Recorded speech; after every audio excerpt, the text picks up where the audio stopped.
अस्सलामुअलैकुम गाइस, कैसे हैं आप सब। उम्मीद करता हूँ आप सब खैरियत से होंगे। तो आज का टॉपिक बहुत ही इंटरेस्टिंग और इन्फॉर्मेटिव होने वाला है। आजकल बाइंग सेलिंग बहुत ज़्यादा हो रही है, लोग बहुत ज़्यादा लव बर्ड की तरफ आ रहे हैं और मोटेशन की एक अलग ही कहानी है। और मेरे जितने भी दोस्त हैं वो कॉल करते रहते हैं कि ताहा भाई क्या करें क्या ना करें, क्या लें क्या नहीं लें। तो मैंने सोचा आज इसी टॉपिक पर एक वीडियो बनाई जाए, सेलिंग और बाइंग के ऊपर। तो गाइस सबसे पहले हमें ये पता होना चाहिए कि हमें बर्ड्स लेना कहाँ से है। आपके पास बर्ड्स के लेने के रिसोर्सेज क्या क्या हैं। आपके पास शॉप्स कीपर हैं, जैसे सदर में बिकते हैं परिंदे, या इंपोर्टर हैं जो इंपोर्ट करते हैं, या आपके पास लोकल ब्रीडर हैं। तो मैं आपको मशवरा ये दूंगा कि आपको शॉपकीपर्स इंपोर्टर्स की बजाय लोकल ब्रीडर को इम्पोर्टेंट देनी चाहिए कि जब हम बर्ड्स परचेज़ कर रहे हों, क्योंकि उस वक्त हमें बहुत सारी चीज़ों का सामना करना पड़ता है। अगर हम अपने लोकल ब्रीडर से बर्ड्स परचेज़ कर रहे हैं तो हमें बर्ड्स परचेज़ करने में वो दुश्वारियाँ नहीं होती जो इम्पोर्टेंट ब्रीड में होती हैं। जैसे कि बर्ड्स परचेज़ कर रहे हैं वो हमारे माहौल में पहले ही एडजस्ट हुआ हुआ होता है। और सेकंड बात, और जो हमारा लोकल ब्रीडर होता है उस बेचारे ने मेहनत करी हुई होती है इंपोर्टेड बर्ड्स ख़रीद के, उसने अपने घर पे रख के उस पर मेहनत करके उसकी सारी क्वालिटी निकाल के साइज़ निकाल के फिर वो बेचारा बेच रहा होता है। तो हमें चाहिए कि हम अपने लोकल ब्रीडर को ज़्यादा से ज़्यादा सपोर्ट करें, ना कि फॉरेनर्स को। अब आपने सेलेक्ट कर लिया है कि यहाँ से बर्ड्स मुझे परचेज़ करना है, और अब आपने कौन कौन सी चीज़ें ध्यान में रखनी है जब आपने परचेजिंग करनी है। ये भी ध्यान में होना चाहिए कि हम क्या परचेज़ कर रहे हैं। जो भी आपके जहन में ब्रीडर है, 5 6 7 8 जितने भी हैं, उनका फीडबैक लें लोगों से।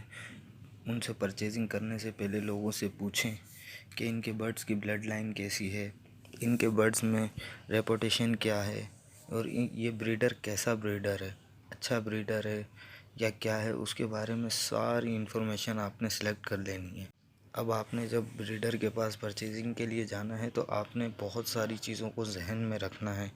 नंबर 1, जो आप बर्ड परचेज़ कर रहे हैं कम अज़ कम उसकी जो एज हो लव बर्ड की, वो 4 महीने लाजमी हो, क्योंकि वो जब तक सेल्फ हो चुका होता है। और बहुत बड़े एज के आपने ब्रीडर पेयर नहीं लेने, या बहुत बड़े एज के ब्रीडर बर्ड आपने नहीं ख़रीदने। मैं अगर आपको रिकमेंड करूँगा तो आपको बर्ड्स जो लेना है लव बर्ड में, वो उसकी एज होनी चाहिए 8 से 9 महीने, क्योंकि वो आपकी डाइट पर भी आ सकता है। और जब तक आप उसको ब्रीडिंग पे लगाएंगे वो आपकी एवरी में एडजस्ट हो चुका होगा और ब्रीडिंग के लिए फुल मेच्योर हुआ हुआ होगा। और ब्रीडिंग का जो एज सीज़न है वो है 13 से 14 महीने का बर्ड आप ब्रीडिंग में डालें। और जिस ब्रीडर से आप बर्ड्स परचेज़ कर रहे हैं, आपने उस बर्ड्स का डेटा ज़रूर मालूम करना है कि इसके पेरेंट्स क्या हैं, ये स्प्लिट किसका है, इसकी फैमिली हिस्ट्री क्या है, ये ज़रूर मालूम करनी है आपने। कुछ लोगों को मैंने देखा है या मेरा तजुर्बा है कि ब्लैक आइज बर्ड्स होता है तो वो आके मार्केट में या फिर जो उनके पास आता है तो वो उसको बोलते हैं ये रेड आई का स्प्लिट है। हाँ होगा, मैं मानता हूँ हो भी सकता है, लोग सच भी बोलते हैं, लेकिन आपने उसके पेरेंट्स ज़रूर देखने हैं कि इसका बच्चा ही है। ये आपको मेक श्योर होना चाहिए कि हाँ ये इसी का ही बच्चा है, तो फिर आप उसका स्प्लिट ले सकते हैं।